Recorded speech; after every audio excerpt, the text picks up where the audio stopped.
வணக்கம் நேயர்களே. இது ஷர்மிளா டாக்கீஸ். நான் உங்கள் டாக்டர் ஷர்மிளா. இன்னைக்கு நம்மளோட சிறப்பு விருந்தினரா இணைஞ்சிருக்கிறாரு மூத்த பத்திரிகையாளர் முனைவர் ராதாகிருஷ்ணன் அவர்கள். வணக்கம் சார். வணக்கம். திடீர்னு லேட் நைட்டு இன்ஸ்டாகிராம்ல மோடி ஒரு பதிவு போடுறாரு. அதுல என்ன சொல்றாருன்னா, தவறாக வழிநடத்தப்பட்ட இந்த நாட்டுடைய குழந்தைகளை சரியான பாதையில கொண்டு வர வேண்டிய கடமை எனக்கு இருக்கு. அதனால அவங்க பேசுனது, என்ன திட்டினது, எங்க அம்மாவ திட்டினது, இது எல்லாத்தையும் பெருந்தன்மையா மன்னிச்சு விடுறேன் அப்படின்னு சொல்றாரு. என்ன சொல்ல வராரு அப்படின்னா, இந்த போராட்டத்துல நியாயமே இல்ல அப்படின்னு சொல்ல வராரா? புதுசா ஒரு லேட் நைட்ல இன்ஸ்டால ஒரு ரீல் போட வேண்டிய தேவை என்ன? ஒரு பிரதமரா அழகா ஒரு பிரஸ் ரிலீஸ்ல ஸ்டேட்மெண்ட் குடுத்துட்டு போலாமே. அத செய்யாம இன்ஸ்டா மூலமாக ஒரு வீடியோ போடுறது எதை காட்டுகிறது? டீபொலிட்டிசைஸ் பண்ண ட்ரை பண்றாங்களா இந்த போராட்டத்த? ஈகோவை காட்டுறது வேற ஒன்றும் காட்டல. முக்கியமா வந்து அவருடைய ஈகோ. He cannot accept. அதாவது இன்றைக்கு இருக்கிற இளைஞர்கள் வந்து அவரை வெறுக்கிறார்கள். இந்த விஷயத்த வந்து அவரால் அக்செப்ட் பண்ண முடிய மாட்டேங்குது. அதனாலதான் வீடியோவை போட்டு ஜென்சி கிட்ட ரீச் அவுட் பண்றாங்க. அது லேட் நைட் வீடியோனா பசங்க எல்லாம் வந்து முழிச்சிருப்பாங்க. அவங்க யாருமே தூங்குறது இல்லை. அப்ப ஃபர்ஸ்ட் நீங்க பண்ற தவறு அதுதானே. பசங்களை நீங்க வந்து டைமுக்கு தூக்கணும்ல. ஒரு சன்ஸ்காரி பர்சன் வந்து அதானே செய்யணும். அப்ப நீங்க வந்து காலையில தானே வீடியோ போடணும். காலையில 5 மணிக்கு வீடியோ தானே வீடியோ போடணும். அவங்க எந்திரிச்ச உடனே வீடியோ பார்க்கணும். அந்த ஒரு எண்ணத்துல நீங்க போடணும்.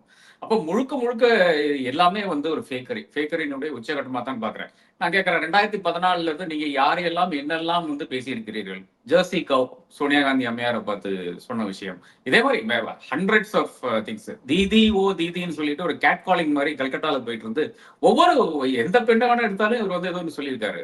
அதாவது ஒரு பெண் பாலிட்டிஷியன், சீனியர் பாலிட்டிஷியன் எடுத்து பாத்தீங்கன்னா 100% இவர் வந்து ஏதோ ஒரு விஷயத்த வந்து சொல்லியிருக்காரு. அப்ப நீங்க சொன்னதெல்லாம் என்னன்னு இந்த கேள்வி வருது இல்லையா? நீங்க கேட் கால் பண்ணலாம், உங்க ஐடி ஆளுக வந்து ட்ரோல் பண்ணலாம்.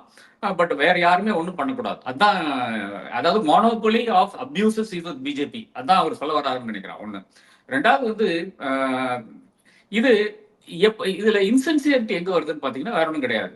இப்போ பல பிள்ளைகள்னால அக்ராஸ் இந்தியா வந்து இப்போ கேஸ் வந்து போட்டிருக்காங்க, எஃப்ஐஆர் வந்து பதிவு செஞ்சிருக்காங்க. அந்த எஃப்ஐஆர் எல்லாம் வாபஸ் வாங்கின பிறகு இப்படி ஒரு வீடியோ போட்டிருந்தா டெஃபினட்டாக ஏற்றுக்கொள்ளலாம். அது இருக்கலாங்க. ஒரு வேலை நம்மளுடைய கல்ச்சரை பத்தி அவ்வளோ மன வருத்தம் இருக்கலாம் அவருக்கு, அதனாலதான் போட்டிருக்காருன்னு வேணா நம்ம எடுத்துக்கலாம். ஆனா அப்படி கிடையாது. இது அந்த 15 வயசு பிள்ளை, இந்த ருச்சிகா சிங் பிள்ளைக்கு எதிராக இருந்த அந்த கேஸ் கூட இன்னும் வாபஸ் வாங்கவில்லை. அது இன்னும் வந்து நொய்டால வந்து நிலவையில தான் இருக்கிறது.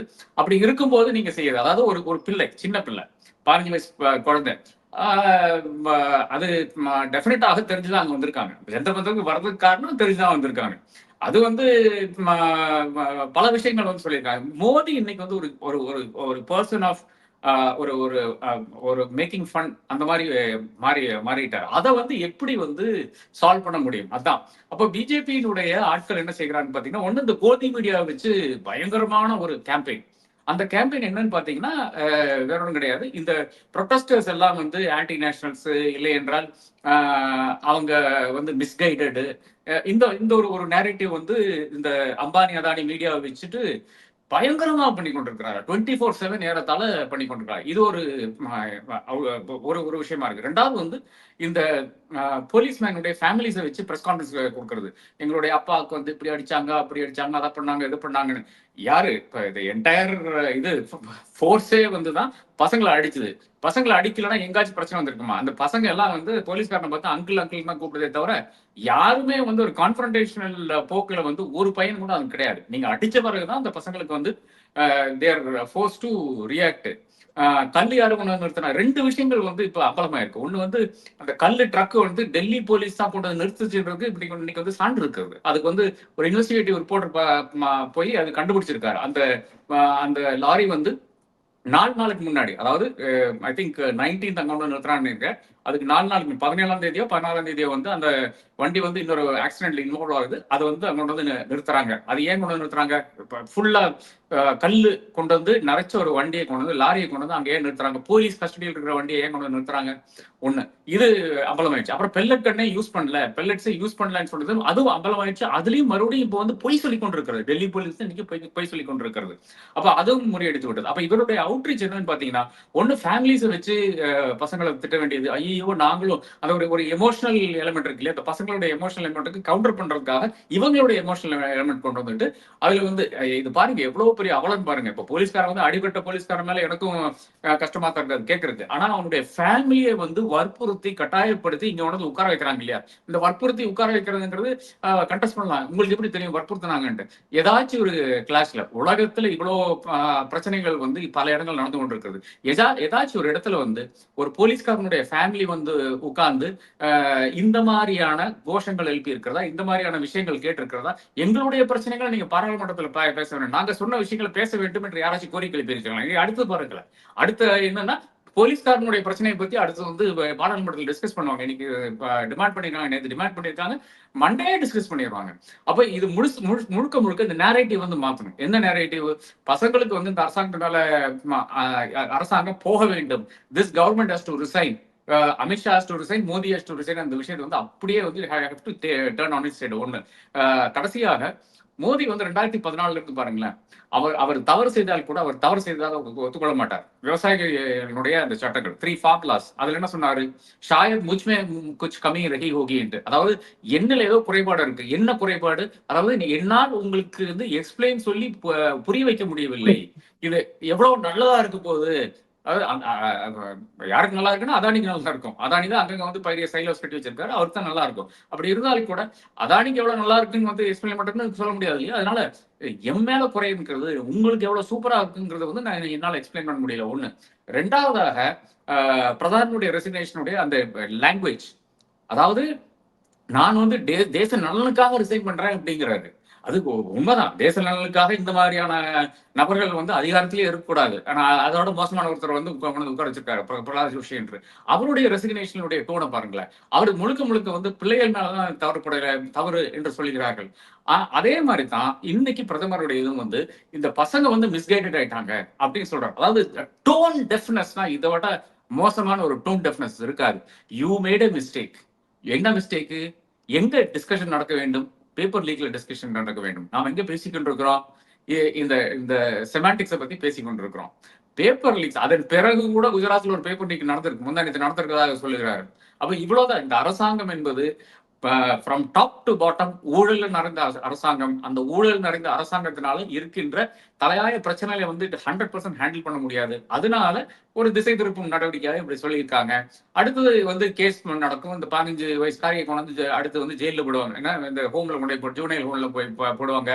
தே will make an example out of her. யாருமே வெளியே வந்து சின்ன பசங்க வந்து வெளியே வந்து தங்களுடைய கருத்துக்களை கூறக்கூடாது. அதற்கு வந்து எத்தனை பிள்ளைகளை எங்கெல்லாம் பிடிக்க வேண்டுமோ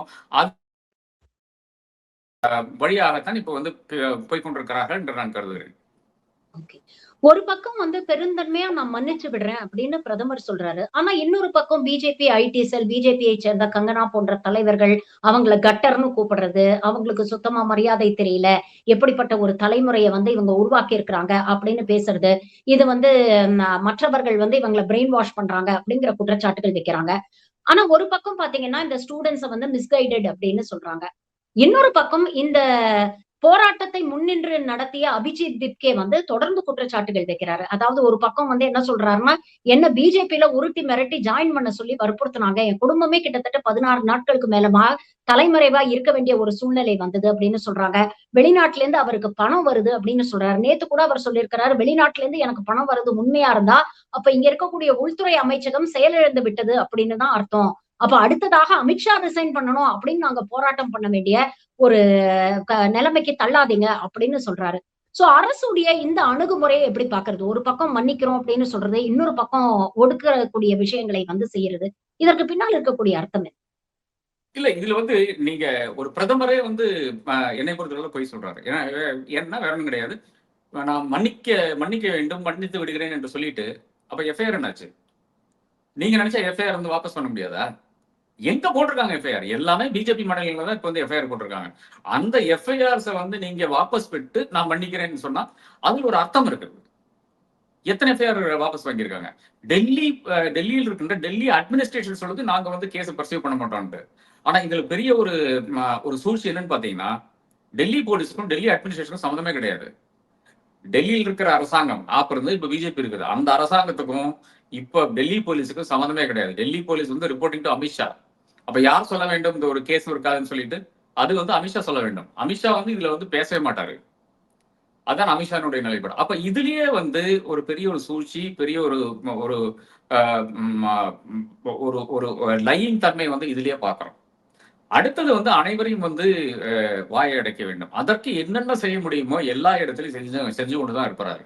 இப்ப முக்கியமா வந்து அபிஜித் தீப்கே என்ற நபர் தான். அவர் வந்து ஏன் இந்த போராட்டத்தை வாபஸ் வாங்கினார் ஃபர்ஸ்ட்? எஃப்ஐஆர் வந்து அது முழுமையாக அனைவரையும் வந்து நீங்க எடுத்து விடவில்லை என்றால் அதுவரை போராட்டம் தொடரும் அப்படின்னு அறிவிக்க வேண்டியது. ஏன் வாபஸ் வாங்கினீங்க? ஏன் வாபஸ் வாங்கினீங்கன்னா வேற ஒன்றும் கிடையாது. அவருடைய கையிலிருந்து அந்த விஷயம் வந்து நழுவி போய் கொண்டிருந்தது. அவர் வந்து அது வந்து கண்ட்ரோல் வேணும் என்று நினைத்தார். அதான் சோனம் வாங்சுக்கை வந்து அங்கிருந்து எவாக்குவேட் பண்ணும் வரை போராட்டம் முழுக்க முழுக்க இவருடைய கையில தான் இருந்தது. அதை வந்து சோனம் வாங்சுக் ஹைஜெக் பண்ண பார்த்தா அது ஒரு விஷயம். அது நடக்கவில்லைன்றது வேற விஷயம். ஆனால் அன்றைக்கு வந்து அவர் ஒரு மகாத்மா காந்தியாக திகழ்ந்தார். அந்த ஒரு நாள் வந்து அவர் மகாத்மா காந்தியாக திகழ்ந்தார். அது பிறகு வந்து அவர் என்ன பேசினார்லாம் பார்த்து கொண்டிருக்கோம். அவருடைய வைஃப் வந்து இவ்வளவு பெரிய ஒரு ஹாரர் ஆஃப் ஹியூமன் பீயிங் பார்க்கவே முடியாதுன்னு நினைக்கிறேன். அந்த அளவுக்கு வந்து பேசிக் கொண்டிருக்கிறார்.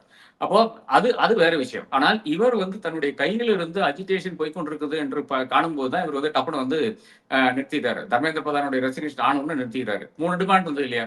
1 கோடி ரூபாய் கொடுத்தாங்களா அப்ப எல்லாத்துக்கும்? கொடுக்கல. அப்ப முழுக்க முழுக்க நீங்க உங்களுடைய கட்சியை வந்து காப்பாத்துறதுக்காகத்தான் செய்தீங்களே தவிர நீங்க இந்த பிள்ளைகளை பத்தி நினைக்கவே இல்லை. பிள்ளைகள் வந்து ஏறத்தாழ ஒரு பலியாடுகளாகத்தான் நீங்க வந்து விட்டுருந்தீங்க. இப்போ every family is led to deal with this. Of course பலரும் ரீச் அவுட் பண்ணி அட்வொகேட்ஸ் சொல்றாங்க நான் ஹெல்ப் பண்றேன்னு அதெல்லாம் எந்த அளவுக்கு உண்மையெல்லாம் சொல்ல முடியாதுங்க. அப்போ ஃபைனலி நீங்க ஒரு போராட்டத்துக்கு நீங்க வந்து துணித்து வெளியே வந்தீங்க என்றால் இறங்கினீங்க என்றால் நிச்சயமாக எதிர்வினைகள் இருக்கும் என்றது இந்த ஜெனரேஷனுக்கு தெரிய போகுது. அது எந்த மாதிரியான எதிர்வினைகள் இருந்து ஒரு ஸ்டேட் வந்து உங்க மேல வந்து எந்த அளவுக்கு உங்களை பாயும், எந்த அளவுக்கு சாடும், எந்த அளவுக்கு உங்களை வந்து துன்புறுத்த முடியும் என்பது இப்போ இந்த மக்கள் வந்து தெரிந்து கொள்வார்கள். அப்போ நம்மளை போன்றிருக்கிற இந்த ஜெனரேஷனுக்குள்ளே நம்மளுடைய பிரச்சனை தான். We haven't spoken enough. அதான் பிரச்சனையே. இப்ப நம்மளுடைய ஜெனரேஷன் வந்து பக்தாக்களாய் மாறதை தவிர்த்து விட்டு இந்த அரசாங்கத்தை கேள்வி கேட்டிருந்தா என்னைக்கும் அந்த அரசாங்கம் வந்து நன்னா இருக்கும். அதற்கு ஆப்பர்ச்சுனிட்டி வந்து இப்பதான் வருது. ஆனால் இப்ப வந்து அவர்களால் அக்செப்ட் பண்ண முடியவில்லை. ஒரு நரேந்திர மோடியால் வந்து பசங்க வந்து 15 வயசு பசங்க வந்து சுட்டி காட்டுறாங்க. நான் வந்து ஒரு கோழைன்னு சுட்டி காட்டுறாங்க. இல்லைன்னா என்னால ஒரு பரீட்சை கூட எழுத முடியவில்லை. பரீட்சை கூட செய்ய முடியவில்லை. ஒழுங்காக வந்து சீக்கிரசி செய்ய முடியவில்லை என்ற அந்த விஷயத்தை வந்து பசங்க அம்பலப்படுத்தி இருக்காங்க. அந்த ஒரு விஷயத்தை வந்து யாருனாலும் ஜீரணிக்க முடிய மாட்டேங்குது. அதனால அதிகார மமதையில் நடக்கின்ற விஷயங்கள் தான். என்னை பொறுத்தளவுல வந்து this is the last legs. இந்த அதிகார மமதையினுடைய உச்சத்தில் வந்து நிற்கின்ற ஒரு அரசாங்கம், அதில் இருக்கின்ற நபர்கள் அவர்களுடைய வீழ்ச்சியை நோக்கித்தான் இது போகும். இப்ப சுப்ரீம் கோர்ட்ல கூட பாத்தீங்கன்னா ஸ்பெஷல் இன்வெஸ்டிகேஷன் டீம் ஒண்ணு போடணும் அப்படின்னு சொல்லியிருக்கிறாங்க. அதாவது போலீசால் நிகழ்த்தப்பட்ட வன்முறையும் அந்த டீமே விசாரிக்கும். மாணவர்களால் நிகழ்த்தப்பட்ட வன்முறைன்னு அப்படின்னு சொல்லக்கூடிய விஷயங்களையும் அதே எஸ்ஐடி விசாரிக்கும் அப்படின்னு சொல்றாங்க. கைது செய்யப்பட்ட மாணவர்களை உடனே விடுவிக்கணும் சொல்லியிருக்கிறாங்களே தவிர எஃப்ஐஆர் எல்லாம் வந்து கேன்சல் பண்ணணும் அப்படிங்கறது சுப்ரீம் கோர்ட்டும் சொல்லல. இப்ப அடுத்த கட்டமாக அபிஜித் திப்கே என்ன சொல்றாருன்னா, நீங்க விடுவிக்கலன்னா உடனே நாங்க மீண்டும் போராட்டத்துல இறங்குவோம் அப்படின்னு சொல்றாரு. மீண்டும் ஒரு முறை போராட்டம் வந்தா ஃபர்ஸ்ட் டைம் இருந்த அளவுக்கான ரெஸ்பான்ஸோ வரவேற்போ இருக்கும்னு நினைக்கிறீங்களா? ஏற்கனவே இந்த அரசு எப்படி வந்து போராட்டக்காரர்களை வந்து டீல் பண்ணுது அப்படிங்கறத மாணவர்கள் பாக்குறாங்க. வீட்டுல இருக்கக்கூடிய பெற்றோர்களும் பார்க்கிறாங்க. சோ அதே மாதிரி ஒரு ரெஸ்பான்ஸ் இருக்கும்னு நினைக்கிறீங்களா? ஆமா, முன்னாடி சொன்ன ஆன்சர்ல வந்து சுப்ரீம் கோர்ட் நான் விட்டேன். சுப்ரீம் கோர்ட் இது கம்ப்ளீட்லி காம்ப்ளிசிட் தானே. சுப்ரீம் கோர்ட் தான் பாரசைட். சுப்ரீம் கோர்ட்டுடைய சிஜேஐ தான் பாரசைட் காக்ரோச் சொல்லிட்டு இந்த என்டர் மூவ்மெண்ட்டுக்கு உயிர் கொடுத்த நபரே வந்து சுப்ரீம் கோர்ட் தான். அப்ப அவர் இருக்கும்போது அவர்கிட்ட தான் ஃபர்ஸ்ட் போய் நிக்கிறாங்க. அவர்கிட்ட போயிட்டு இந்த மாதிரி பசங்களை அடிக்கிறான்னு சொன்னாங்கன்னா I don't have time to watch videos என்னெல்லாம் சொல்ற நபர் அவர். அப்ப அந்த ஒரு சுப்ரீம் கோர்ட்டினுடைய மேற்பார்வையில் நடக்கின்ற ஒரு இன்வெஸ்டிகேஷன் எப்படி இருக்கும்னு நானே இப்ப எழுதி கொடுக்குறேன். பசங்க மேல குற்றம் சொல்வார்கள், அதை சுமத்துவார்கள். அதான் வேற உண்மை கிடையாது. பசங்க எப்ப ரியாக்ட் பண்றாங்க? நீங்க வந்து tear gas, pellet guns, rubber bullets கூட சொல்றாங்க இப்போ.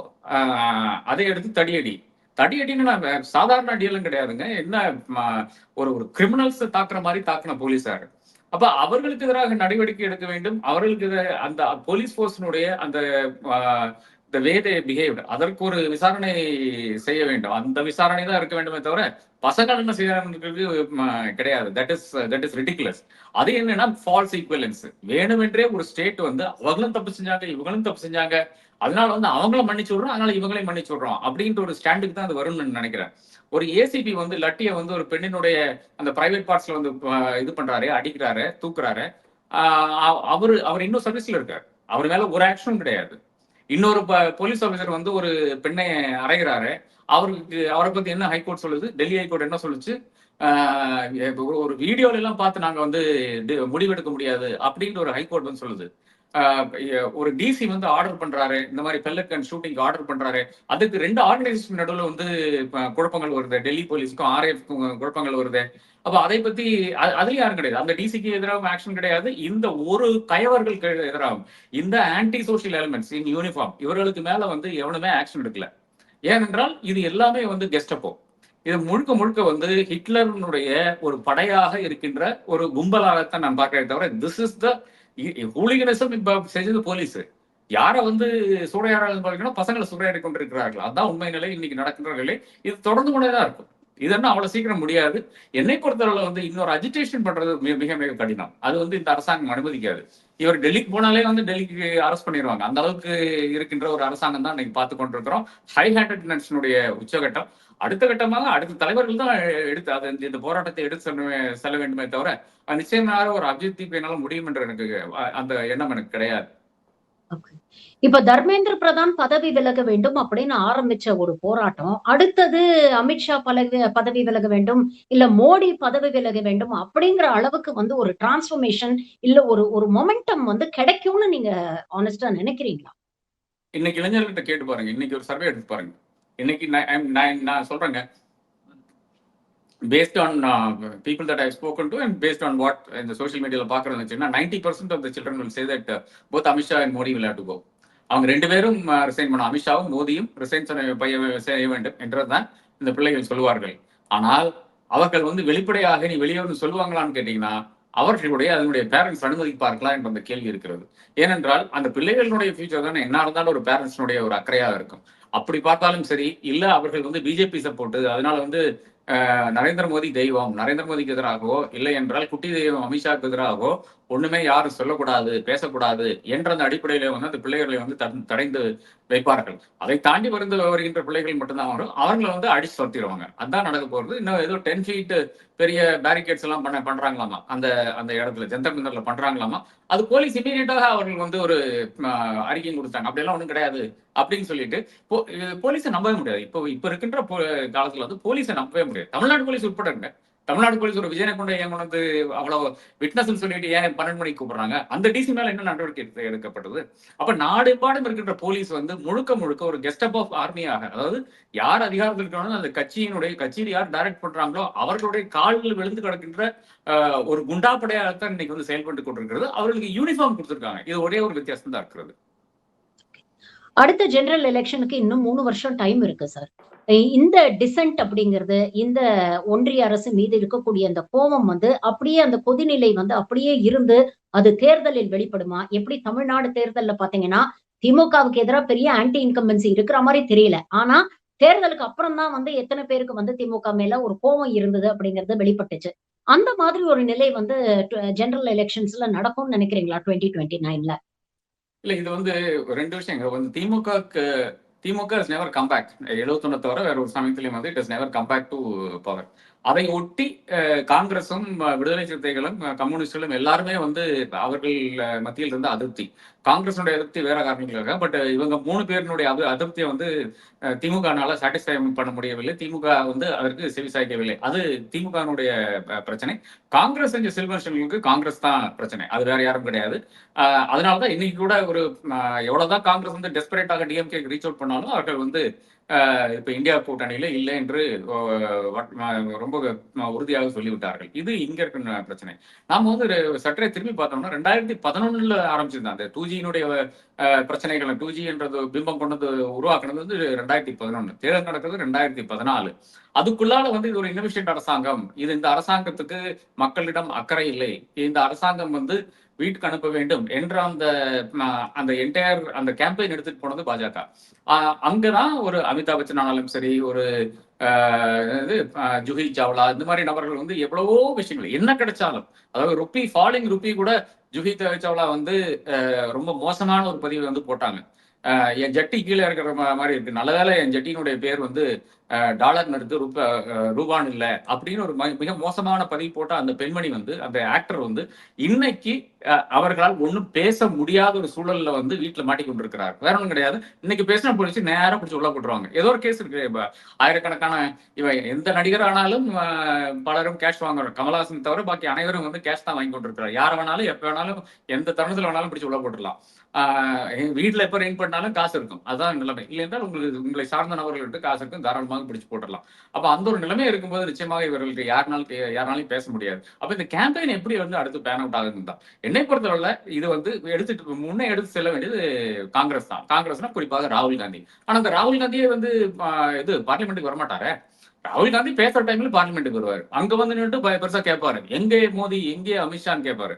ஆனா நீங்க ஒழுங்கா பார்லிமெண்ட்டுக்கு வரணும்ல. You have to come everyday to parliament. இந்த ஒரு பேசிக் விஷயத்தை வந்து அவர்னால் செய்ய முடிய மாட்டேங்குது. அப்போ நீங்க இதே வந்து 2011 பாருங்க, சுஷ்மா ஸ்வராஜும் அருண் ஜேட்லியும் பாக்கி இருக்கிற அனைத்து தலைவர்களும் வந்து அன்றாடம் பார்லிமெண்ட்ல வந்து அன்றாடம் வந்து பிளாக் பண்ணிட்டு, அன்றாடம் வந்து வெளியே போய் பேட்டி கொடுத்துட்டு, அன்றாடம் வந்து பெரிய ஒரு நியூஸாக அதை வந்து ஈவினிங் டிவியில டிஸ்கஸ் பண்ற அளவுக்கு வரும். அப்போ நாம இவ்வளவு எடுத்துக்கொள்ளலாம். அதாவது நீங்க பாராளுமன்றத்துல பேசும்போது, பாராளுமன்றத்துக்கு வரும்போது நிச்சயமாக வந்து அது டெஃபினட்டா கவரேஜ் இருக்கும். நீங்க வரும்போதும் போகும்போதும் தாராளமாக பைக் கொடுக்கலாம். பைக் சாதாரணமாக லைவா தான் போகும். இல்லையா சில சேனல்கள்ல கூட லைவாக போகும். நீ தாராளமாக அந்த ஒரு ஸ்பேஸை வந்து ஆக்குப்பை பண்ற இடத்துல கூட இன்னைக்கு வந்து ராகுல் காந்தி கிடையாது.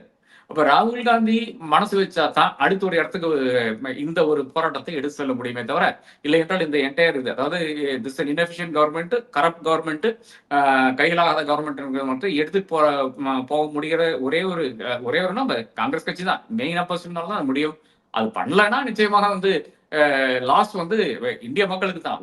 ஒரு ஜனநாயக கடமை ஆற்ற கூட ராகுல் காந்தியால முடியலன்னா நிச்சயமாக he is unfit to be leader of opposition. தயவு செய்து பிரியங்கா கிட்ட கொடுத்துட்டு போங்கன்னு தான் நான் சொல்லுவேன்.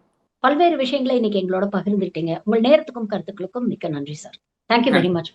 தேங்க்யூ.